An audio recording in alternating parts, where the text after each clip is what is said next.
రాష్ట్రంలో Telangana state building permit and self certification system TS bPASS అనే నూతన విధానాన్ని ప్రభుత్వం అందుబాటులోకి తెచ్చింది. పంచాయతీలు మినహా అన్ని ప్రాంతాల్లో భవన నిర్మాణాలు, లేఅవుట్లకు నిర్ణీత సమయంలోనే అనుమతులు జారీ చేయనున్నారు. తప్పుడు వివరాలతో భవనాలు నిర్మిస్తే నోటీసులు లేకుండా కూల్చే అధికారాన్ని సైతం ఈ చట్టంలో పొందుపరిచారు. టీఎస్ బీపాస్ దరఖాస్తు విధానాన్ని వివరించేందుకు GHMC chief city town planning అధికారి దేవేందర్ రెడ్డితో మా ప్రతినిధి కార్తీక్ ముఖాముఖి. రాష్ట్రంలో మున్సిపాలిటీలు, కార్పొరేషన్లు అట్లాగే జీహెచ్ఎంసీలో భవన నిర్మాణాల అనుమతులకు, లేఅవుట్ల అనుమతులకు సంబంధించి టీఎస్ బీపాస్ తీసుకొచ్చారు, చట్టాన్ని అమలు చేశారు. ఈ నేపథ్యంలో టీఎస్ బీపాస్లో ఎలా అప్లై చేసుకోవాలి, ఆన్లైన్లో అది ఎలా ఉండబోతుంది అనే విషయాలు తెలుసుకుని మనతో పాటుగా మాట్లాడడానికి జీహెచ్ఎంసీ సిసిపి దేవేంద్ర రెడ్డి ఉన్నారు. సార్ నమస్తే. ఎట్లా సార్ ఈ చట్టాన్ని గత చట్టానికి దీనికి తేడా ఏంటి? సో మనకు అందరికీ తెలుసు, తెలంగాణ ప్రభుత్వము టీఎస్ ఐపాస్ అనేది ఒక రెవల్యూషనరీ చట్టము తీసుకొచ్చాము. తెలంగాణ గవర్నమెంట్ ఫామ్ అయిన తర్వాత అది ఆల్ ఓవర్ ఇండియాలో కూడా దాన్ని చాలా అందరూ అప్రిషియేట్ చేశారు. సో అదేవిధంగా ఏదైతే ఇండస్ట్రియల్ పర్మిషన్స్కు మనం ఏ విధంగా సింగిల్ విండో క్రియేట్ చేశామో, అదేవిధంగా మనకు బిల్డింగ్ పర్మిషన్స్ అంటే రెగ్యులర్గా మనకు పౌరులు, సిటిజన్స్, మున్సిపాలిటీలో ఉన్న వాళ్ళు కానీ, కార్పొరేషన్లో ఉన్న వాళ్ళు కానీ రెగ్యులర్గా భవన నిర్మాణ అనుమతుల కొరకు అప్లై చేసేటప్పుడు ఆ టీఎస్ఐ పాస్లో ఏదైనా టైం బౌండ్ అప్రూవల్ సిస్టమ్ ఉందో అదే సిస్టమ్ కూడా ఇక్కడ తీసుకురావాలని చెప్పేసి మన మున్సిపల్ శాఖ మంత్రులు కేటీ రామారావు గారు మా అధికారులను అందరినీ ఆదేశించడం జరిగింది. సో అదేవిధంగా టీఎస్ఐ పాస్ను స్ఫూర్తిగా తీసుకొని టీఎస్ బీపాస్ అనే ఒక కొత్త చట్టాన్ని రూపొందించడం జరిగింది. అది మీకు అందరికీ తెలుసు, రీసెంట్గా అసెంబ్లీలో కూడా మనం పాస్ చేసుకున్నాము. సో దాని ప్రకారం ఆ చట్టాన్ని అమలు చేయడానికి ఈరోజు మనము టీఎస్ఐ పాస్ అనే ఒక అప్లికేషన్ మనం డెవలప్ చేశాము. అండ్ ఆ టీఎస్ బీపాస్ అప్లికేషన్ ఏ విధంగా చేయాలి అనేది కూడా మనం ఇప్పుడు డీటెయిల్గా చూస్తాము. సో మీరు సెల్ఫ్ డిక్లరేషన్ చేయండి. సో మీరు స్వీయ బాధ్యత తీసుకోండి, మీ సంబంధించిన మీ స్థలానికి సంబంధించింది కానీ మీరు తీసుకోండి. సో దాని బేసిస్లో మేము అప్రూవల్స్ ఇస్తాము. ఒకవేళ మీరు సరిగ్గా డిక్లేర్ చేస్తే అప్రూవల్ కరెక్ట్గా ఉంటుంది. ఒకవేళ ఇన్ కేస్ మీరు కావాలని తప్పుడు సమాచారం ఇస్తే దాన్ని మరి ఆ పర్మిషన్ క్యాన్సిల్ చేయడం కూడా జరుగుతుంది. ఎట్లా అప్లై చేసుకోవచ్చు ఒకసారి వివరిస్తారు సార్? సో మీకు tsbpass.gov.in అనేది మీరు వెబ్సైట్కు ఎనీ గూగుల్ సెర్చ్లో వెళ్తే మీకు ఉంటుంది. దెన్ యూ హ్యావ్ tsbpass.telangana.gov.in అనేది మనకు TS bPASS self certification portal for citizens. తర్వాత ఇక్కడ apply now. So now I'm going and applying it. కొత్త వాళ్ళు అప్లై చేసుకున్న వాళ్ళు అప్లై నవ్ అనే దానికి వెళ్ళాలి. సో దీంట్లో మీరు మనం ఒక 7 సర్వీసెస్ ఉన్నాయి. బిల్డింగ్ పర్మిషన్ మీరు అప్లై చేస్తారా, లేకపోతే లేఅవుట్ పర్మిషన్గా, లేకపోతే అక్యుపెన్సీ సర్టిఫికేట్ అంటే నేను ఆల్రెడీ బిల్డింగ్ కట్టి ఉంటాను, సో అక్యుపెన్సీ కొరకు అప్లై చేయాలి. సో అది కూడా దీంట్లో ఉంది. తర్వాత ల్యాండ్ యూజ్ సర్టిఫికేట్ అంటే నాకు ఒక ల్యాండ్ ఉంది ఇక్కడ ఒక సర్వే నెంబర్లో, ఆ ల్యాండ్ మాస్టర్ ప్లాన్ ప్రకారం ఏ ల్యాండ్ యూజ్ ఉంది సో అనేది కూడా దీంట్లో మనం ఈ సర్వీస్ ప్రొవైడ్ చేశాము. సో నేను ఇప్పుడు I go and click on building permissions. Instant registration అంటే 75 గజాల లోపల మీరు ఇల్లు కట్టుకోవాలి అనుకుంటే, అంటే 7 మీటర్స్ అంటే 2 ఫ్లోర్లు ఇల్లు కట్టుకోవాలనుకుంటే మీకు పర్మిషన్ ఏమీ అవసరం లేదు. But you have to only register, అంటే మన దగ్గర రిజిస్ట్రేషన్ చేసుకోవాలి. సో నేను ఇప్పుడు ఆ సైట్లోకి వెళ్తాను, నాకు ఓన్లీ 60 గజాలు ఉందనుకోండి. సో నేను ఇన్స్టెంట్ రిజిస్ట్రేషన్ నేను క్లిక్ చేస్తాను ఇక్కడ. సో క్లిక్ చేస్తే ఇప్పుడు మీకు ఒక ఇన్ఫర్మేషన్ విండో ఓపెన్ అయింది. ఈ విండోలో మీకు ఏముంటుంది, మనము అప్లికెంట్ ఇన్ఫర్మేషన్ అడుగుతాం. సో అప్లికెంట్ ఇన్ఫర్మేషన్లో మీ అప్లికెంట్ నేము, సో మీరు whatever it is, wife of, son of ఉంటుంది. తర్వాత మీ Aadhaar number, mobile number, so ఇవన్నీ కూడా మ్యాండేటరీ ఏం కాదు. ఈమెయిల్ ఐడి, తర్వాత మీకు ఒకవేళ ఏదైనా పాస్వర్డ్ అంటే పాస్వర్డ్, కన్ఫర్మ్ పాస్వర్డ్. ఈ పాస్వర్డ్ ఎందుకంటే మీరు ఇప్పుడు సగంలో మీరు ఆపేశారు, మళ్ళీ మీరు అప్లికేషన్ ఓపెన్ చేయాలని అన్నారు అనుకోండి, అప్పుడు మీరు ఓన్లీ యూజర్ నేమ్ పాస్వర్డ్ చేస్తే మీకు మొత్తం మళ్ళీ అప్లికేషన్ ఓపెన్ అవుతుంది. ఇక్కడ సేవ్ అండ్ కంటిన్యూషన్ అని ఉంది. ఈ సేవ్ అండ్ కంటిన్యూషన్ నొక్కితే మీకు ఆటోమేటిక్గా మీకు రిజిస్ట్రేషన్ ఫామ్ ఓపెన్ అవుతుంది. అంటే ప్లీజ్ వెరిఫై డీటెయిల్స్ అంటే మీరు మరొకసారి వెరిఫై చేసుకోమంటున్నారు మీరు ఏవైతే ఎంటర్ చేశారో డేటా కరెక్టా కాదని. So if I say yes then it will continue, then save and continue. So ఇది అయిపోతుంది. Second so once this is done then plot details, మీ ప్లాట్ నెంబరు ఎంత ఏంటి అనేది. సో ప్లాట్ నెంబర్ 45 అనుకున్నాము. Then street SR Nagar, colony locality SR Nagar. So మీరు ఎక్కడైనా మ్యాప్కి వెళ్ళేసి మీరు జియో కోఆర్డినేట్స్ సెలెక్ట్ చేసుకోవాల్సి ఉంటుంది. Locations okay. సో ఇప్పుడు నేను ఇక్కడ సెలెక్ట్ చేస్తాను. This is the selection. అంటే మనం ఎక్కడైతే కడుతున్నామో ఆ లొకేషన్ సెలెక్ట్ చేసుకోవాల్సి ఉంటుంది. సో విలేజ్ కాలనీ సరిపోతుంది sir, exact place exact place చేయాలి. So plot area as per documents మీరు square yards say for example 65 square yards. Then plot area on ground కూడా మీకు 65 ఉంది.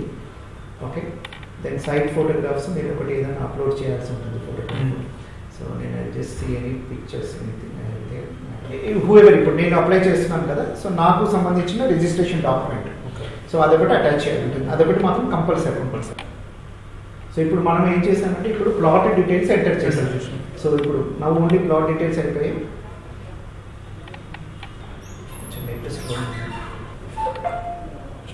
కొట్టేస్తాను. సో ఇప్పుడు నెక్స్ట్ మనం ప్లాట్ ఇన్ఫర్మేషన్ తర్వాత మనం బిల్డింగ్ ఇన్ఫర్మేషన్ ఎంటర్ చేస్తున్నాము. సో దీంట్లో ఏంటంటే న్యూ బిల్డింగ్ లేకపోతే ఓల్డ్ బిల్డింగ్ అడిషన్ ఆల్టరేషన్ అనేది.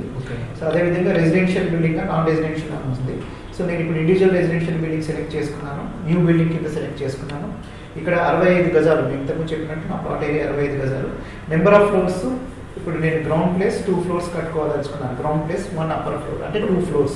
సేవ్ అండ్ కంటిన్యూ చేస్తున్నాను. సో నేను ఇప్పుడు 3 చేశాను. మళ్ళొకసారి మీకు ఏంటంటే మీరు ఏదైతే డేటా ఎంట్రీ చేశారో అదంతా కరెక్ట్గా ఉందా లేదా అని చెప్పేసి మీకు ఒక రివ్యూ స్క్రీన్ కనపడుతుంది. ఇదంతా ఇక్కడ మీ పేరు కానీ లేకపోతే ఏరియా కానీ ఏదైనా తప్పు పడిందా లేకపోతే కరెక్ట్ పడిందా అనేది మళ్ళొకసారి ఇది చూసుకొని మీరు ఇది కన్ఫర్మ్ చేయాల్సి ఉంటుంది.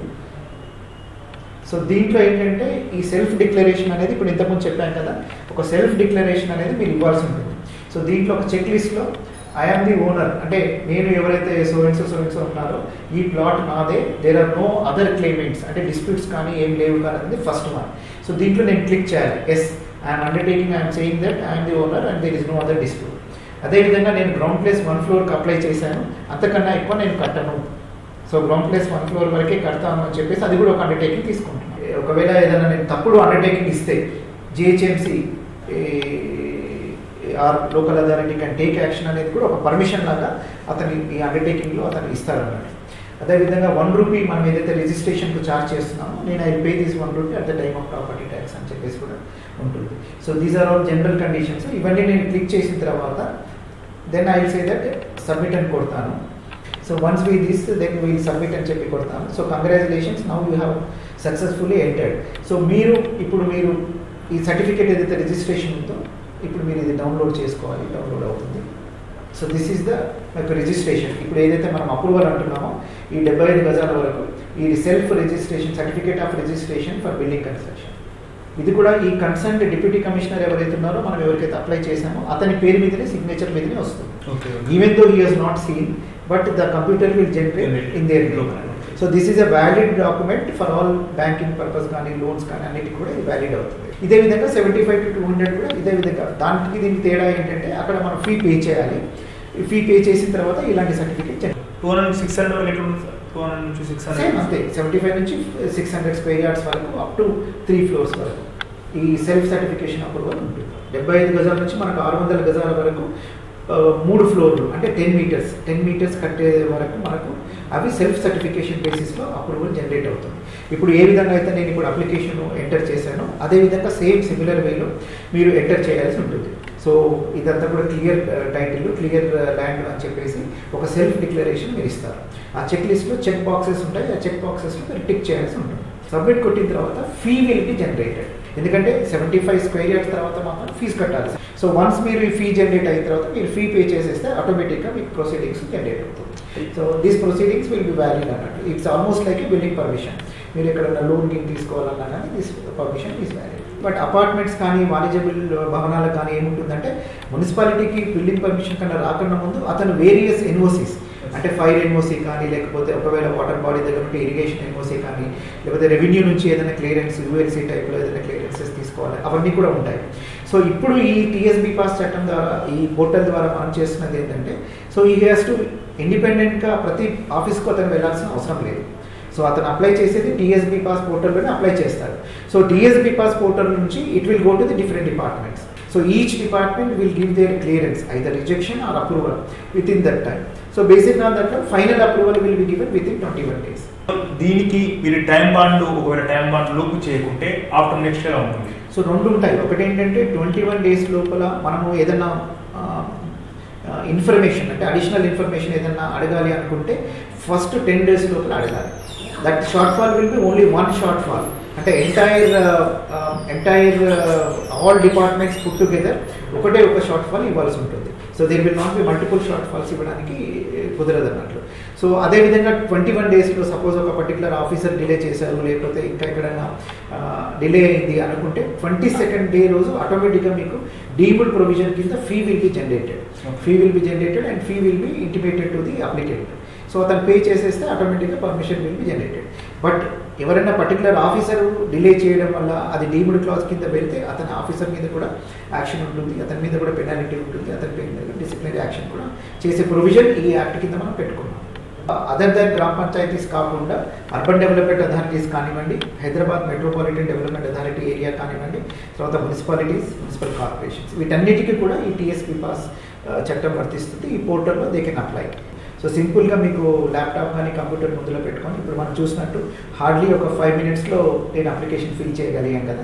ఈ 5 minutes లోపల మీరు you can apply and you can get the approval. మీ దగ్గర ఉండాల్సింది ఓన్లీ రెండు. ఒకటి మీకు రిజిస్ట్రేషన్ డాక్యుమెంట్ ఒకటి కంపల్సరీ మీ దగ్గర ఉండాలి. తర్వాత ఆ సైట్కి సంబంధించిన ఫోటోగ్రాఫ్స్ ఏమైనా ఉంటే ఫోటోగ్రాఫ్స్ ఉండాలి. ఈ 2 మీ దగ్గర ఉంటే మీరు ఇంట్లో కూర్చొని ఒక 5-10 minutesలో మీరు can make an application and get an approval. So ప్రజలందరూ కూడా, పౌరులందరూ కూడా బాధ్యతాయుతంగా, అంటే సెల్ఫ్ డిక్లరేషన్ ఏదైతే మనం బాధ్యత వాళ్ళ మీద పెట్టామో అది వాళ్ళు సక్రమంగా నిర్వహిస్తూ ఎక్కడా మనకు జిహెచ్ఎంసీకి తప్పుడు సమాచారం ఇవ్వకుండా కరెక్ట్ ఇన్ఫర్మేషన్ ఇస్తే ఈ చట్టాన్ని గౌరవించినట్టు అవుతుంది. అదేవిధంగా పౌరులందరికీ కూడా చాలా లాభదాయకంగా ఉంటుంది అని చెప్పేసి ఈ విధంగా చెప్పుకుంటున్నారు. మొత్తానికి పారదర్శక కోసం, అలాగే అవినీతి రహితంగా, ఇట్లాంటి మాన్యువల్గా కాకుండా అవినీతి రహితంగా ఆన్లైన్లో అప్లై చేసుకునే విధానం తీసుకొచ్చాం. ప్రజలు కూడా దీని అంతా కూడా స్వీయ ధృవీకరణ పత్రం ఇచ్చి ప్రజలు కూడా ఆలోచించి అప్లై చేసుకోవాలి. ఎలాంటి తప్పుడు సమాచారం లేకుండా అప్లై చేసుకుంటే ప్రజలకు ఎలాంటి ఇబ్బందులు ఉండవు. ఇట్లాంటి ఇల్లీగల్ కన్స్ట్రక్షన్స్, ఇల్లీగల్ నిర్మాణాలు, ఇల్లీగల్ లేఅవుట్లు కాకుండా ఈ టీఎస్ బీపాస్ ఎంతో ఉపయోగపడుతుందని చెప్తున్నారు సిసిపి దేవేందర్ రెడ్డి. శ్రీధర్తో కార్తిక్, టీవీ న్యూస్, హైదరాబాద్.